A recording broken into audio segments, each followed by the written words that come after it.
star. This is Han Ye-ri. And she has the best job of all because in the film she plays the love interest of an actor named Yoo Chun, who is also a Korean pop sensation, one of the biggest K-pop stars. And there are fans there who are hoping to catch a glimpse of him if he comes. Isn't that right, AJ? Oh, I've talked to a great many of them. They're interspersed in the crowd of fans of South Korean films and Yoo Chun as well. I don't see him yet. I know many of them were holding their breath, hoping that he would arrive, but so far just the director and the star.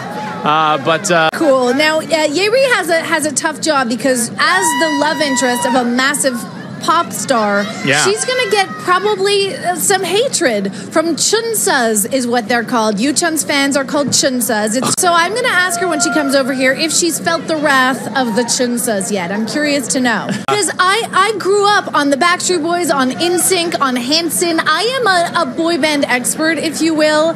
And when I was told that there was a Korean pop star in this film, I spent about 5 hours last night doing my research. I'm obsessed with him now. I'm a big fan of JYJ, his Korean pop trio. Yes, see, I thought that he had gone solo and branched off on his own, but you were correct. He's got a very, very popular album that just came out not too long ago. Isn't that the case? It came out July 2014, if you want to know the facts. Yes, absolutely. And I have listened to all of it.